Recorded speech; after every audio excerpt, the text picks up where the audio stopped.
organizations in the world and heavily involved in the transportation and distribution of deadly illicit drugs, including fentanyl, to here at the United States. It's also been one of the largest suppliers of cocaine to the U.S. market over the last 2 decades. Concurrently, the Justice Department unsealed indictments against 60 defendants on various international drug trafficking offenses related to the import of illicit drugs like meth, cocaine, marijuana, and of course fentanyl. These actions are part of a whole-of-government effort coordinated with the government of Mexico to help counter the global threat posed by the trafficking of these illicit drugs. And of course, Secretary of the Treasury Janet Yellen is down in Mexico right now, even as we speak, engaging our partners on this very, very issue. We take it seriously. Too many people are dying as a result of these drugs, and we're not going to stop in our efforts to try to stem the flow. With that? Thank you. First on Israel, Netanyahu said yesterday that Israel would need to retain security control over Gaza, and Gaza would have to remain demilitarized, sorry, spelling out that word, and the only force that will operate there will be the Israeli military, and ruling out any sort of international peacekeeping force. Is that acceptable to the president? The Vice President made our position very, very clear when she was out in Dubai. We do not support an Israeli military occupation of Gaza. We don't support any shrinking in the territorial boundaries of Gaza. We don't support any permanent displacement of the people of Gaza outside of Gaza. And as we have said many, many times, we believe that there needs to be some critical questions asked of all of us, including our regional partners, about what governance in Gaza looks like. Don't have the answers to all those questions, Amr, but what we do know is it's got to be responsive to the aspirations of the Palestinian people. It has to be representative of them. So would a buffer zone be also something that would be ruled out? I'm not going to get into specific back and forth on different ideas. I'm just telling you that we do not support a reoccupation of Gaza. That's been plain, simple, clear, right from the president on down. Thank you, Admiral. The president said he's willing to do significantly more with Republicans when it comes to border security, but that they walked away from talks. Before talks broke down, he said that there was some real progress. What is the president willing to agree to when it comes to border security? He answered that question to you all just a little bit ago, and I'm certainly not going to negotiate here from the podium. We put forth some serious proposals here on border security. And unfortunately, the Republicans weren't willing to negotiate in good faith. So, as he also said to you guys, we're going to keep talking to him. We're going to keep the conversation going. And we're willing to have good faith negotiations over border security. I would add, though it probably doesn't need to be added, that in this supplemental request that we're asking Congress to take up, there's some $6 billion there devoted to DHS and other border needs, including support to HHS. It's not like the president was just whistling past the graveyard when it came to border security. It was part of his urgent national security request in the first place. Can you talk a little bit about the specific sticking points and what key Republican proposals the White House is against? No, I'm not going to get into negotiating here from the podium. And the president also talked about how if Putin were to take Ukraine, he wouldn't stop, and eventually it could even lead to U.S. troops fighting Russian troops. If this aid does not get passed, how likely is that scenario? There should be, by everybody. And if you're up on Capitol Hill and you believe in national security, there should be a genuine concern about what happens if you just let Putin go, if you just let him have Ukraine. Because make no mistake, Selena, he hasn't given up his strategic goal of subjugating the entire country. He doesn't believe it ought to exist as a sovereign state. And so we can't support Ukraine.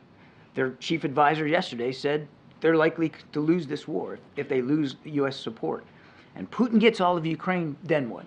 Then where does he go? Because right then, he's up against the eastern flank of NATO. And if you think the cost of supporting Ukraine is high now, just imagine how much higher it's going to be, not just in national treasure, but in American blood, if he starts going after one of our NATO allies. Because as the president also said, we take our Article 5 commitments very seriously. And what we've had over the last 2 years is a Ukrainian military actually clawing back territory and pushing back Russian aggression without any foreign boots on the ground, including no American boots. American boots would very much have to be involved if Mr. Putin is let to have this strategic victory in Ukraine and then perhaps goes after one of our NATO allies.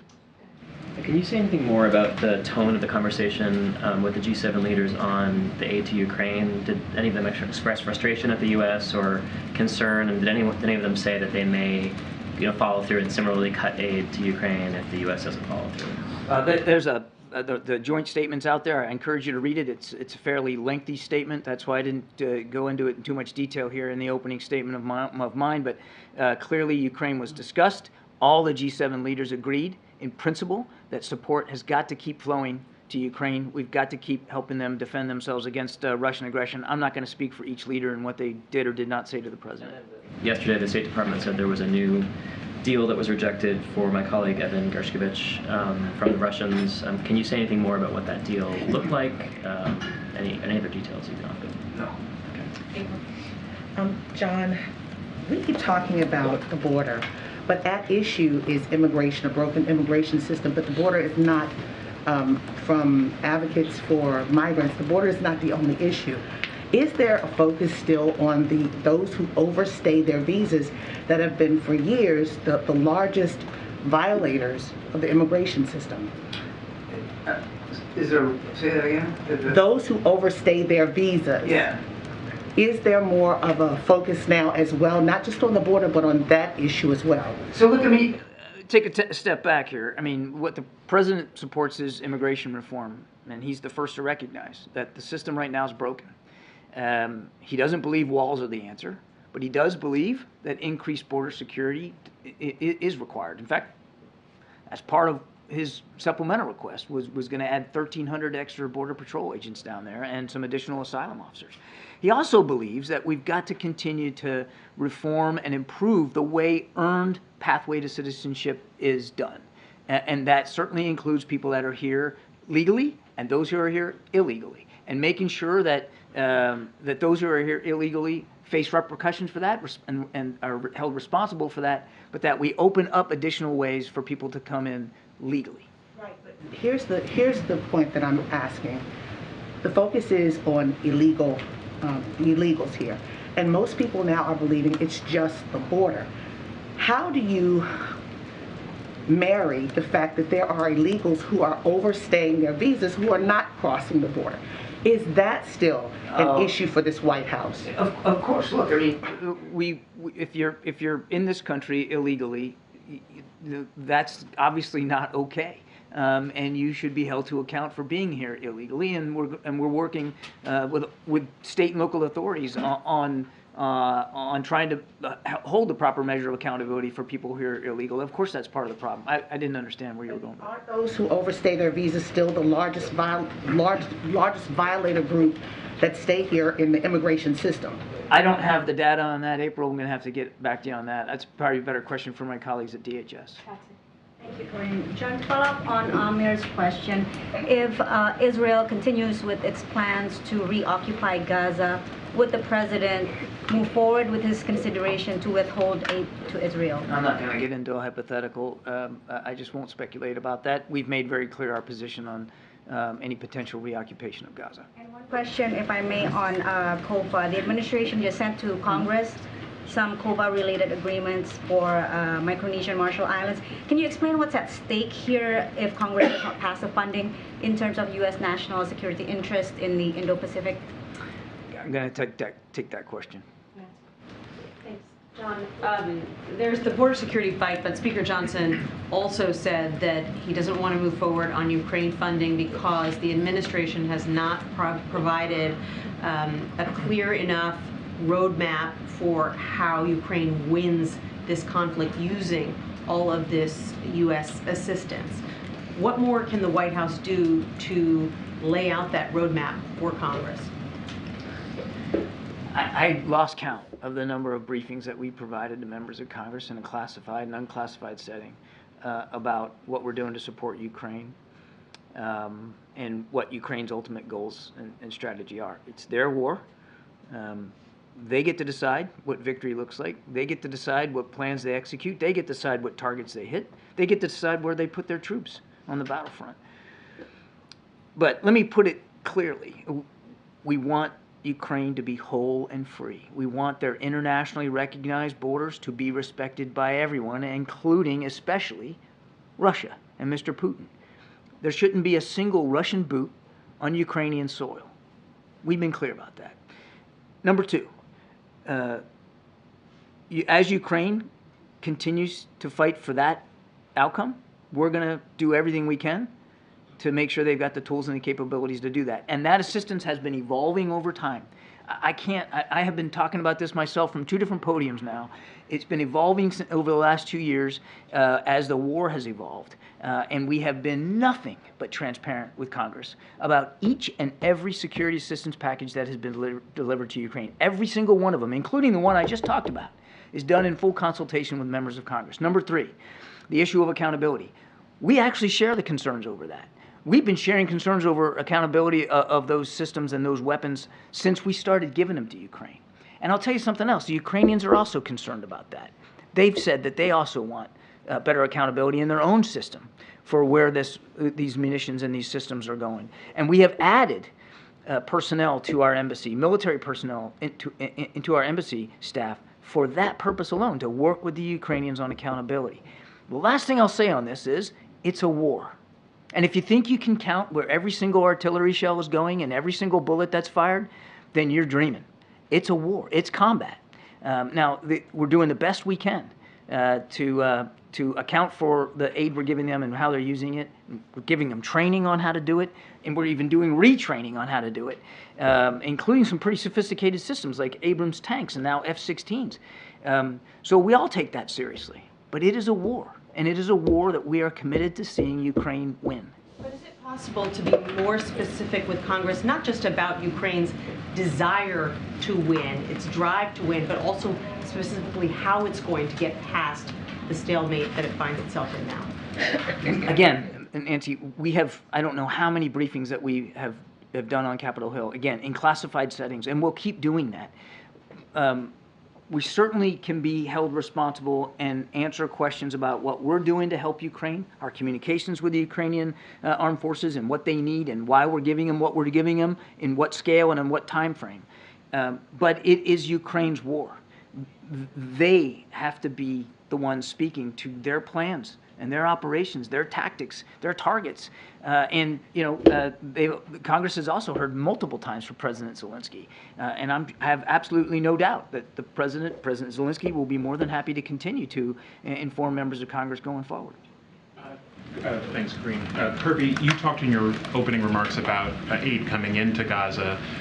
Does anything more need to be done in terms of getting people out, considering how cramped that the southern Gaza is right now? By getting people out, I assume you mean like foreign nationals and Americans, or also just people who live there. We don't support the relocation of Gazans outside of Gaza, and frankly, they don't support it either. I mean, they obviously don't want to be caught in the crossfire, but it's their home, and many of them would be afraid to leave lest they wouldn't be allowed back in. So we're not in favor of setting up places for them outside Gaza. We are in favor of making sure that there are safe places for them to be, particularly in the south, now that hundreds of thousands of more people are in the south because they were pushed out of the north or urged to leave the north. And so we're working with the Israelis on that. And they have taken that seriously too, Trevor. They have publicized maps and places where people can go or shouldn't go. They've dropped leaflets to that effect. I mean, they are making an effort to make it clear to the people in southern Gaza of where to go and where not to be. And then on another issue, do you have any reaction to Putin, his trip to speak with the U.S. partners in Saudi Arabia and about Ukraine and oil? Any reaction? Mr. Putin can speak for his own travel habits. The only thing I'd add is that, you know, we're continuing to watch this burgeoning defense relationship between Iran and Russia. That's worrisome because Iran continues to provide drones to Mr. Putin, who uses those drones to attack energy infrastructure and kill innocent Ukrainians. And what the Iranians are expecting in return is a measure of defense industrial support as well. And in Iran, that has more advanced capabilities and availability to get their hands on Russian weapons, that's not an Iran that's healthy for the security environment in the Middle East. And the Saudis should be concerned about what's going on with Iran. I'm not going to tell the Saudis what to be concerned about or what not to be, but I think they certainly share concerns about Iran's destabilizing behavior and their potential growing military capabilities. Absolutely. I mean, this is a country that, outside of the truce that's been in Yemen, had not too long ago came under direct attack from Iranian missiles and systems fired from the Houthis inside into the southern part of their country. Thanks, John. Is it your current assessment that the Ukraine war is at a stalemate, and would additional funding help break that stalemate? Won't characterize the state of the battlefront. That's really for the Ukrainians to do. We've really taken a position of not armchair quarterbacking that and slapping bumper stickers on it. I would tell you or point you to what President Zelenskyy has said himself. They haven't made as much progress in the counteroffensive as he wanted to. Some of his generals have said similar things. We would agree that they didn't go as far as fast as they themselves wanted to go. And again, as winter sets in, I don't think we should expect, any more than we did last winter, that the fighting's just going to stop. These two sides will probably keep at it. Right now, there's not a lot of movement on the battlefront, either in the east or in the south. But the Russians have made it very clear that they're not just going to sit in camp all winter, that they want to go on the offensive. And they've got the advantage of manpower that they can throw at this stuff. And so we got to make sure, that's why the president was so strident today, we've got to make sure that Ukraine continues to get the support that they need going into these cold winter months. And part of the, on Israel, sorry, part of the truce agreement was for the ICRC to be able to go in and visit hostages by the end of day 4 of the truce, but it's been well over a week. Do you know why Red Cross officials haven't been able to visit hostages yet? Of course, among them American citizens. It's unacceptable. And the blame has to be laid at Hamas's feet. You're saying it's Hamas's fault that Red Cross officials haven't been able to go in? Is it that they haven't offered Hamas permission? has not allowed Red Cross in to visit the hostages as they agreed to do. And it's unacceptable. I mean, one of the things you all keep asking us, and rightly so, about the condition of these hostages, what we know about them. Well, the truth is we don't know a lot. And if we could get Red Cross access to them, not only would they have a measure of solace, which is the most important thing, that somebody knows where they are and cares about their condition, but it would help give us some information. So what you're saying is that Hamas has directly communicated to the Qataris that Red Cross officials cannot go into Gaza. No, I've not said that, MJ. I said our assessment is that Hamas is holding up this access, but I've not said that specifically. John, if I can, on Israel, the last time that President Biden and Prime Minister Netanyahu spoke to one another was November 26th. It's now been 10 days since then. That's the longest stretch that the two men have gone without speaking since the war began. 8+ weeks ago, I think they've spoken at least a dozen times in some form to this point. Why have they not spoken in any form in the course of the last 10 days? Wouldn't read anything into that, Peter. I have absolutely no doubt in my mind that there will be additional conversations with the Prime Minister. I guess we shouldn't read anything into that, though. It does seem like the last 10 days have been particularly dramatic in terms of the escalation following the ceasefire there. They are on the exact same page. The President's fully comfortable with the way things are being handled at this point. I just wouldn't read anything into the fact that there hasn't been a conversation in recent days. There absolutely will be additional conversations between the two. I have no doubt about that. Do we have any information, does the U.S. or via Israel have any information that those individuals who are still women, who are still being held hostage inside Gaza right now by Hamas have been the victims of sexual violence? We know about hostages who have come out. Is there any evidence, any information that those who are presently being held have been as well, or are being? I can't speak to specific cases, but and I know Karine talked about this this week. I mean, it is a sick truth of this particular group that they use sexual violence as a weapon and a tool, I mean that's a matter of record, particularly since on the 7th of October and since listening to some of the hostages that have been released.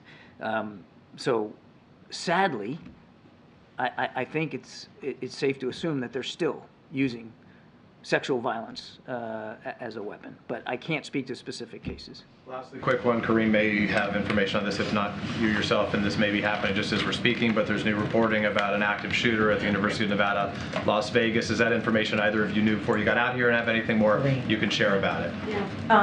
I just was told about the shooting. Obviously, we're going to continue to monitor what's currently occurring. I don't want to get ahead of what local enforcements are probably dealing with at this time.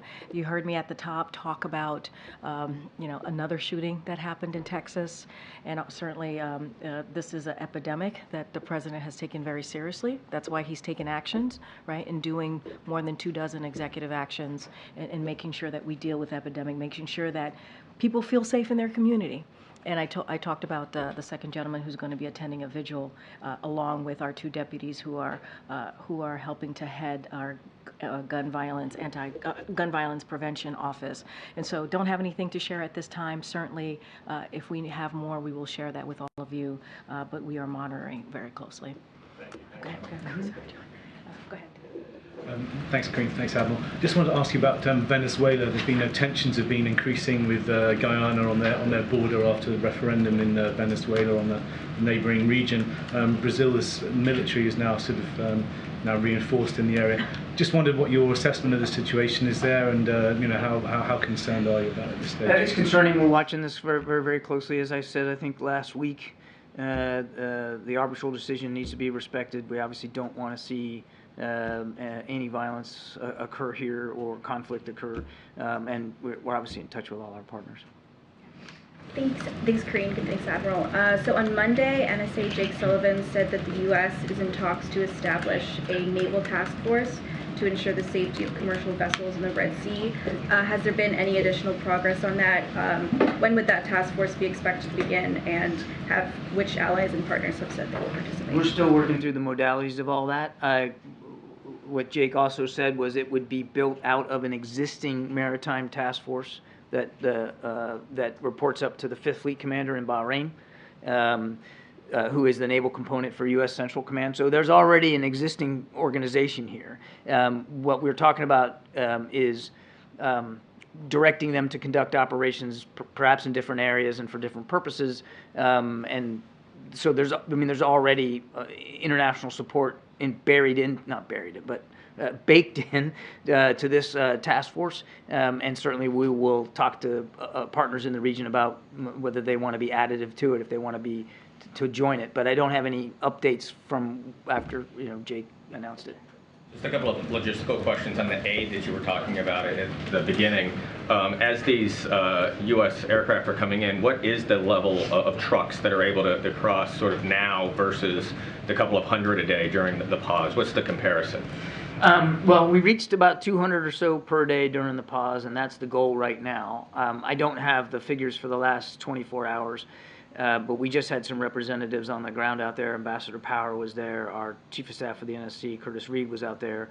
And they came back just a day or so ago and reported that there's a lengthy line of trucks that are waiting for inspection to get in, hundreds of trucks waiting to get in. So it's not for lack of stuff, and it's not for lack of trucks. It really is the inspection regime and making sure that you can get the trucks in safely, since the southern part of Gaza now is much more a zone of conflict.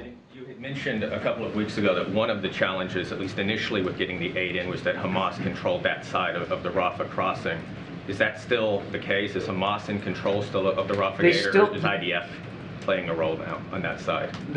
As far as I know, they still have a measure of control there, but there's an inspection regime that really is the sort of the long pole in the tent, so that we can make sure what's going in is legitimate humanitarian assistance. Thank you, Karine. The Israeli army spokesman said that the ratio of killing a Hamas fighter is equivalent to 2 civilians. That means if Hamas has 35,000, that means 70,000 civilians could be killed. Is this rate acceptable? He said actually it's a positive rate. Is this acceptable to the U.S.?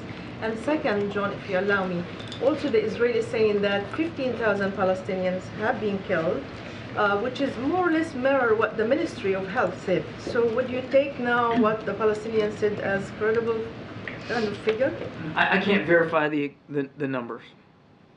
And the right number of civilian casualties is 0. Okay, well, the first question about the ratio. That's the answer to both your questions. I can't.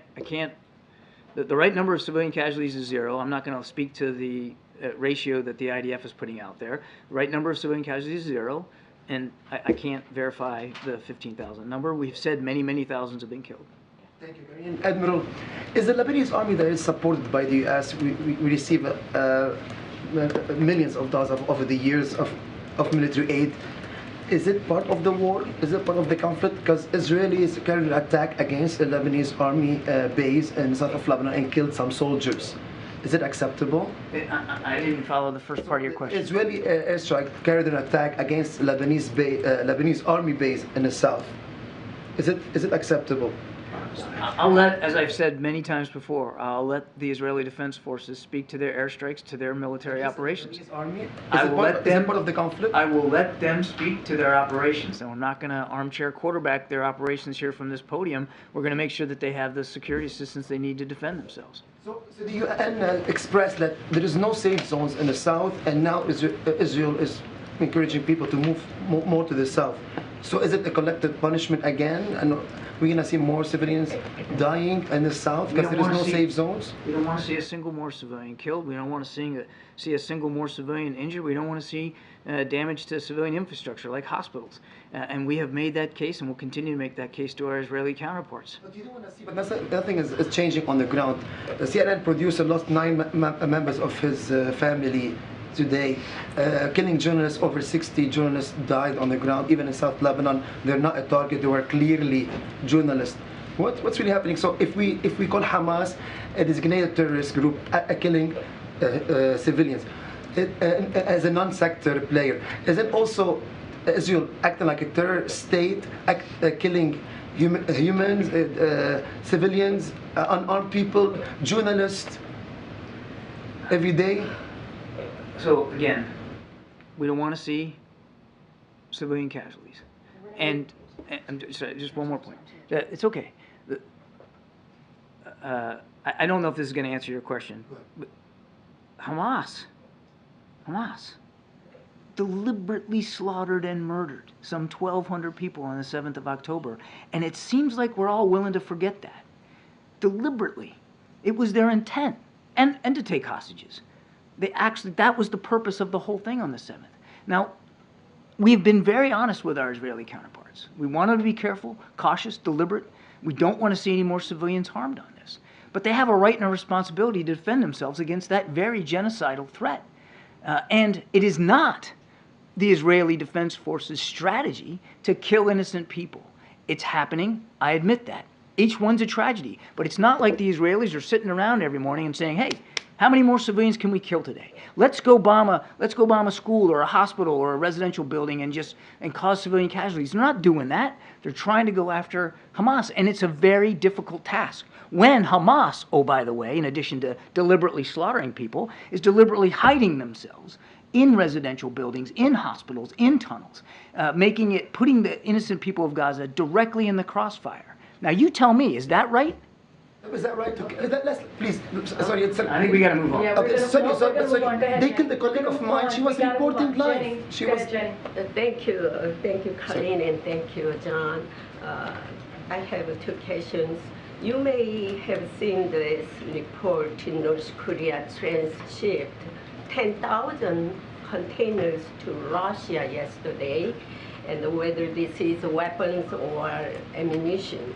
How do you think this will affect Putin's war in Ukraine? And second question, this weekend the U.S. and South Korea and Japan national security advisors meeting in South Korea. Yeah.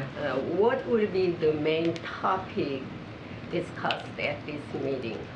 Mr. Sullivan's very much looking forward to this trip to Seoul to meet with both his South Korean and Japanese counterparts. And I think I don't want to get ahead of Jake, but I think you can expect a robust agenda of discussions of regional issues of mutual concern, particularly in the security environment. I know that Jake is looking forward to having discussions with both of those leaders about how we can build on the Camp David agreement and really try to improve our trilateral cooperation as well as bilateral cooperation between the Republic of Korea and Japan. On your first question, I haven't seen those reports, so I can't specifically talk about this shipment, but I have talked about many times our concerns about North Korea providing artillery shells, for instance, to the Russian military and making it easier for them to kill Ukrainians. Does the U.S. have any assessment of how successful Israel has been so far in achieving its military aims in Gaza? Yeah, again, we're not doing a report card on their operations. They get to do that. These are their operations. I will tell you, though, Yasmin, that they have said they want to go after Hamas leadership, and what we're seeing is that they are actually conducting operations with that result in mind. That's the outcome that they're trying to achieve, and they have achieved some measure of success going after Hamas leaders at various levels. Just over the weekend, we know that they were able to take out a battalion commander operating, a Hamas battalion commander operating in the north. But they are primarily focused on trying to decapitate the organization. So, one quick question. Thanks, Kirby. Does the U.S. have any sense of when they think the military operation will be wrapped up, or when you would like to see it sort of come to a close? I'll let the Israelis speak to their timing. Yeah, thanks, Karine. Thanks, John. So we heard the FBI director yesterday testify that he sees flashing lights everywhere related to terrorism. What's the level of concern of the president about who's walking across our southern border with those 1.7 million gotaways of the past 3 fiscal years? The president is always concerned about threats to the safety and security of the American people, whether those threats come from the southern border area or from elsewhere around the world. In particular, threats to Americans that are living overseas. It's always on his mind. And specifically about the southern border, though, so then why not cut that flow, stop that flow of people? As the president said, he's all about border security, and that's why he added money in the supplemental to increase border security, including some 1,300 additional Border Patrol agents, and again, more asylum officers, more resources to crack down on fentanyl coming across that border. He believes strongly in border security. Now, look, he has a difference of opinion with some Republicans on Capitol Hill about what border security should entail, what it shouldn't entail, like a wall or not. But he's absolutely serious about it and willing, as he said to you guys himself this afternoon, to continue to negotiate in good faith with Republicans about how to get at that. Karine, thank you very much. Admiral, thank you. One question on Ukraine funding and one on Israel, if you would. On Ukraine funding, the president has stated publicly many times, as have a number of his aides, you included, that you're all confident that the president will be able to persuade the United States Congress to renew funding for the Ukraine armed forces. Today he held that video call with the leaders of the G7, and it's manifestly clear that he's not necessarily going to be able to deliver on that promise. And yet for the better part of a year, or more than a year, he's been telling those same G7 leaders, in essence, I've got this. I will get that funding out of the United States Congress. Today, he cannot make that promise to this same group of leaders. Is that a source of some embarrassment for him and for the United States? No, I disagree that it's not manifestly clear, James. I'm not sure where you're getting that phrase. The president remains confident that support to Ukraine is important for our national security interests. He remains confident that he's going to continue to work with members of Congress to get this done. He said so himself in those comments. And he's confident, oh, by the way, that there's still strong bipartisan and bicameral support for Ukraine up on Capitol Hill. We got a small number of Republicans that are pushing back on that. The president's not going to give up on this. You've also got a small window now. Well, the window's definitely getting smaller. I've been saying that for weeks now. The runway's getting shorter and shorter, and we've got basically to the end of this month. On Israel, does President Biden regard Prime Minister Netanyahu as a capable or even a great military leader? The president respects the position that Prime Minister Netanyahu is in. This is a man he's known for many, many years.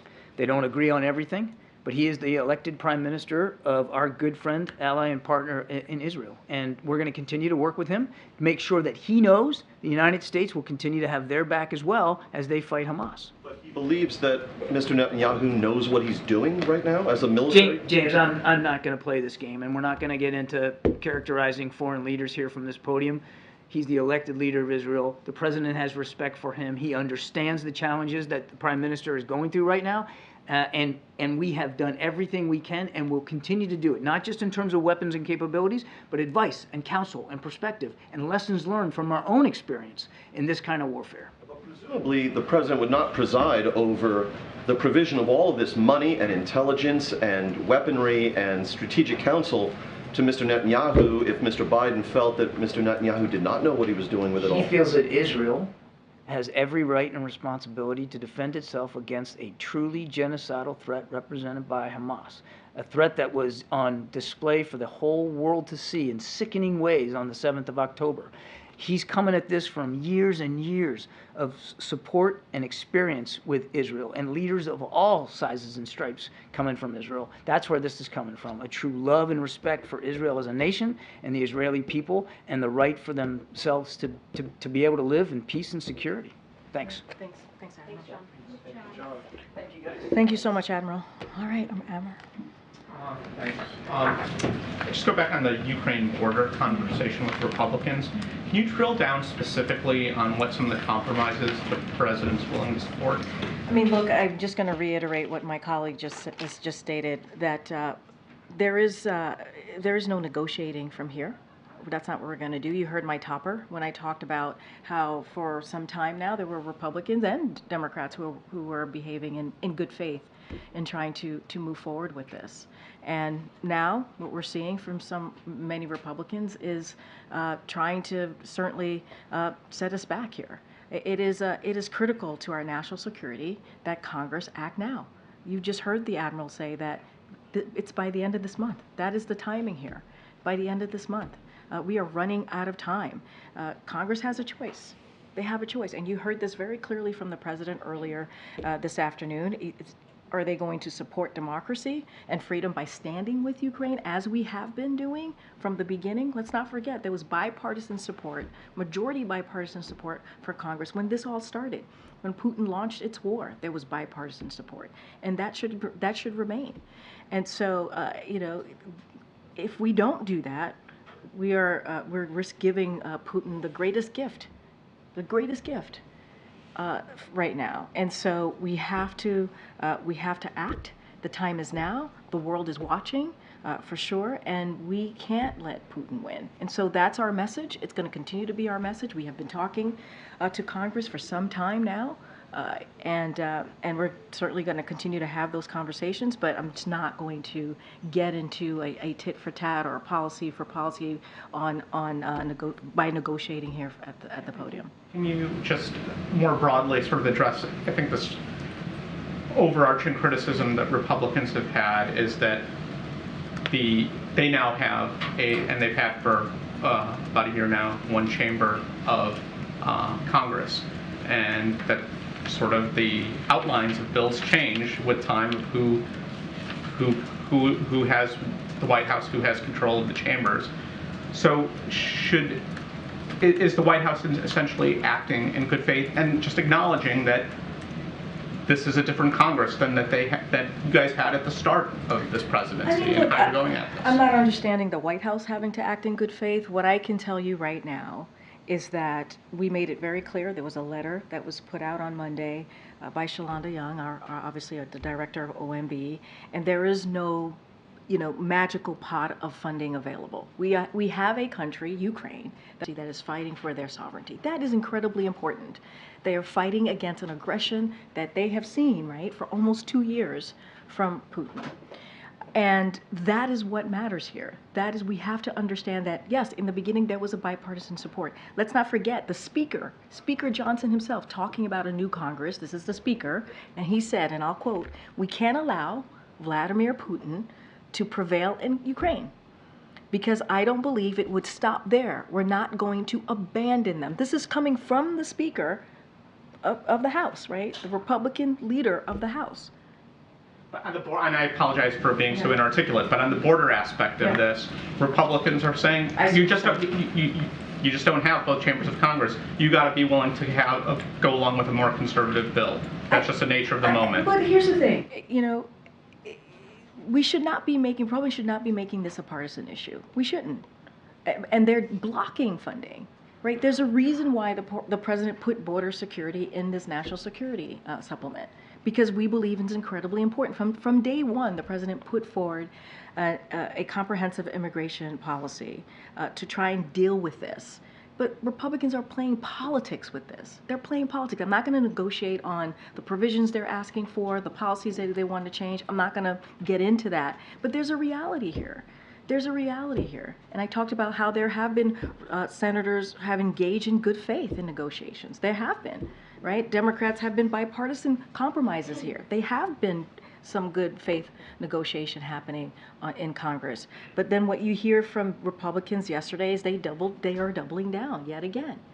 And so, look, we have been taking this very seriously and trying to deal with this border security issue. This is an issue that has been happening before this president came into office. Democrat and Republican presidents have had to deal with this. The system is indeed broken, but they have to take this seriously. They have to. Go ahead, Nancy.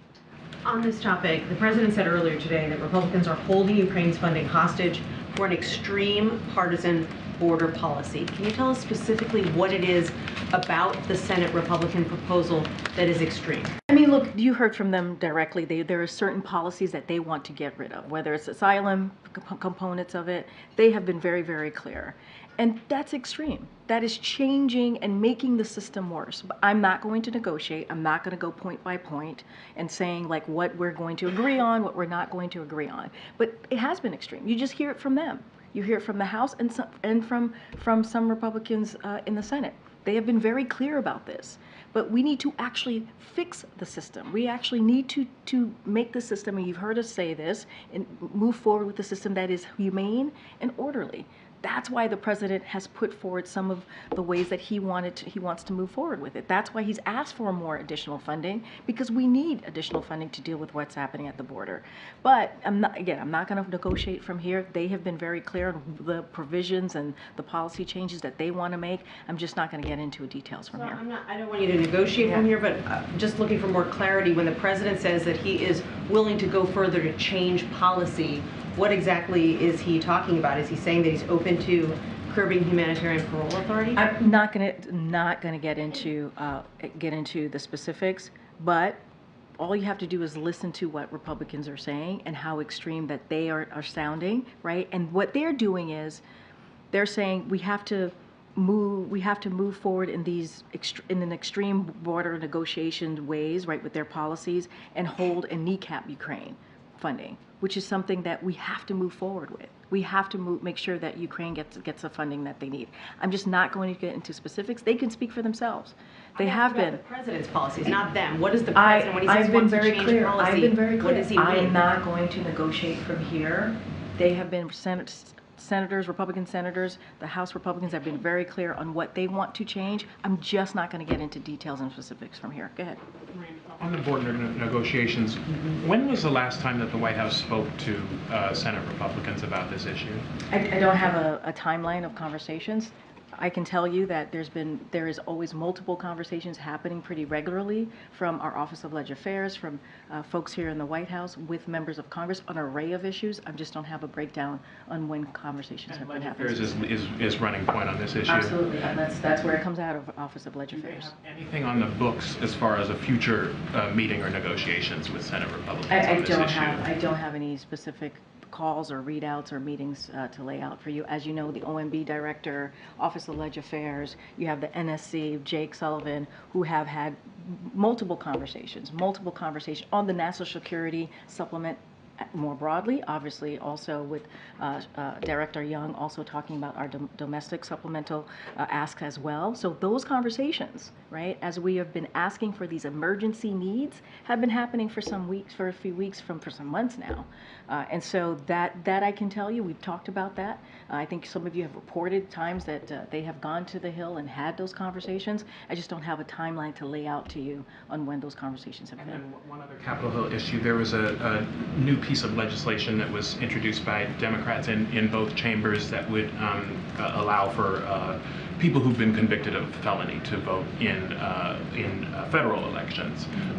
Does the White House like this proposal? Is it consistent with your views more broadly on voting rights? So I'm not seeing this proposal. I would certainly have to talk to our team to see where we are with that particular legislation. I can say that there was an executive action that the president signed very early on to how we can better make sure that voting is more accessible for Americans on the federal level. I certainly will point you to that executive action. I just can't speak to this particular legislation or policy that's been put forward. Okay, Karine, I wanted to ask you about this congressional hearing yesterday where a number of college presidents were asked about anti-Semitism on their campuses. One of the questions that got a lot of attention was whether calling for the genocide of Jews constitutes bullying or harassment. The presidents didn't give straightforward answers. I wondered what the White House's response would be to that specific question. Yeah, and so look, and you all know this, and I think the president has been very clear. He's had total moral clarity on this, and the president has set an example for all leaders during this gut-wrenching increase in anti-Semitism. He certainly he's spoken very forcefully against it. Calls for genocide are unacceptable. It's vile, and it's counter to everything this country stands for. I can't believe I even have to say that. I can't believe I even have to say that. I shouldn't have to. And we've talked about this. We have witnessed the worst massacre. On October 7th, we witnessed the worst massacre suffered by the Jewish people since the Holocaust. And the latest in a heartbreaking pattern that goes back thousands of years. So statements that advocate for the systemic murder of Jews are appalling, and we should all stand against them. We should all stand against them. And so just on the human side of things, you're talking about human dignity, right? You're talking about the most basic values that unite us as Americans. And so I should not have to be saying this at the podium. This should be something that this should be who we are, right? And how we move forward. We should be calling out this type of hate. So just because these college presidents had a hard time giving straightforward answers to these questions, I'm just wondering if a White House employee were to, for example, call for the genocide of Jewish people, would that person be reprimanded? Well, what I will say is that is something that we do not stand for, right? We do not stand for calls for genocide. That is unacceptable. That is vile. We will call that out. We will be very clear about that. And that is something that, the president has had moral clarity on this. He has. And so anti-Semitism is unacceptable. It's unacceptable, and we will continue to be really, really clear about that. It doesn't matter if you work in this administration and you make those type of vile comments, we will call that out. We will call that out. I don't want to get into hypotheticals, but that we are very clear where we stand here. Very clear. Why do you think it is that these college presidents... I can't speak for these college presidents. I cannot. They have to speak for themselves on this.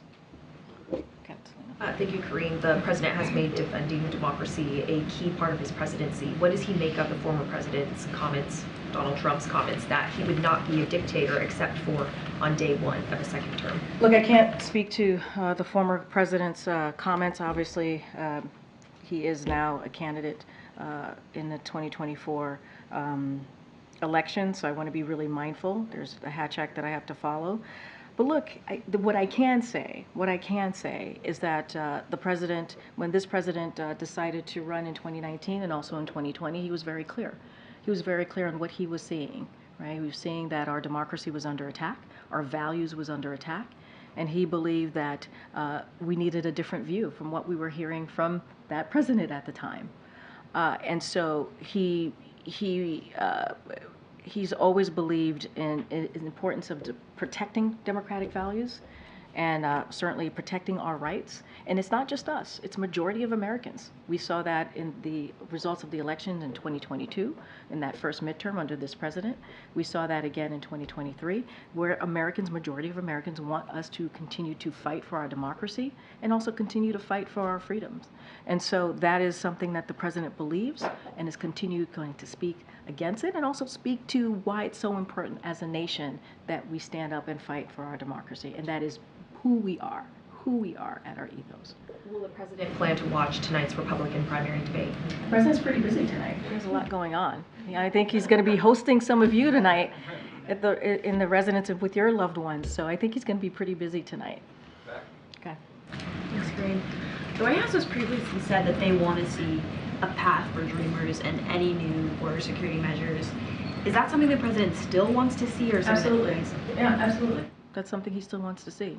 Remember his first comprehensive immigration policy that he put forth on day one. That is something that he wants to see. But is that still practical right now? I mean, look, we got to continue to make sure we ask Congress to act. I mean, this is a president who certainly is optimistic.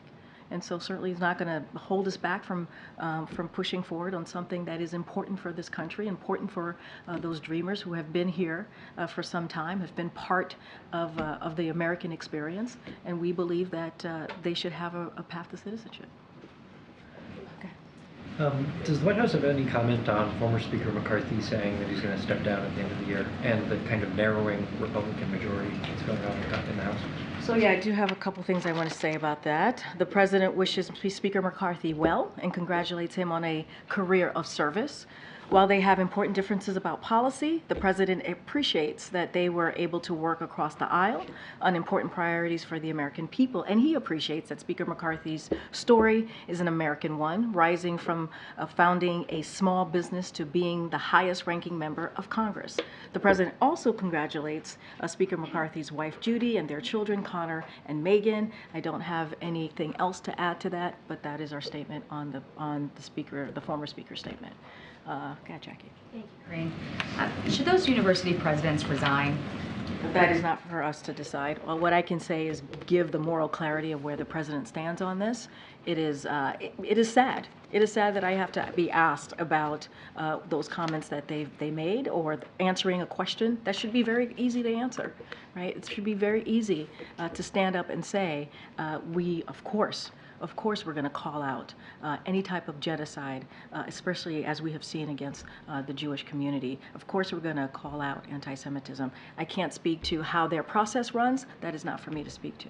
And hearing your strong answer, standing firmly against anti-Semitism, though, why is it not appropriate for the White House to stand firmly against anti-Semitism by calling for the resignations of those? Because it's a private. Some of them are private universities, right? They have their own process. We do not get involved in private university process and how they run their university. But what we can be very clear on and give moral clarity and call out and being asked that question, we can say, no, anti-Semitism is unacceptable. It is unacceptable. What we saw on October 7th, the slaughtering of innocent people because of who they are and what they believe, that is unacceptable. That is unacceptable. Should their codes of conduct at the very least be updated if they... I don't even know what their code of conduct is, so I can't even speak to it. So that is something for the university to speak to. Can you explain what the deal is with this intern letter? I've seen some reporting that there were supposedly some interns that wrote to the president calling for a ceasefire, but there weren't any names on that letter. Has the White House determined if this was, in fact, White House interns that were writing to the president? Look, here's what I can say. As you stated, it was anonymous. I know this is a painful moment for multiple communities, and that many people have strong views, and this conflict is personal for many people. So we've been clear about Israel's right to defend itself. We've been clear over and over since October 7th about this, in accordance with the laws, right? We've also been clear about that. The laws of war against an active terrorist threat from Hamas. They are a terrorist organization. So Israel should be allowed to defend itself against a terrorist organization. And let's not forget, they want to annihilate Israel. That's what they have said over and over again. So President Biden has been fighting to keep humanitarian aid flowing into Gaza, as well as pressing our Israeli counterparts to do all they can to minimize civilian casualties. That is something that the president has worked on since day one, to make sure that humanitarian aid does get to civilians in Gaza. But as you stated, it was an anonymous. But I can just state more broadly how we've been moving forward with this. Is the president's decision to run in 2024 final? You heard from the president. Obviously, I got to be careful, 2024 Hatch Act, but you've heard from the president on this. He answered this multiple times yesterday. Obviously, it's final. I'm going to take one last one. I'm trying to find somebody. Go ahead. Just following up on Danny's question about Venezuela, is that something the president is dialed in on, and is this something the administration views as a credible threat that they might annex and actually seize territory from? So look, I'm not going to go beyond what the admiral said from here. Obviously, the president is aware of what's going on. I'm not going to go beyond what the admiral stated from here moments ago on Venezuela. Thanks, everybody. We'll see you tomorrow. Thank you.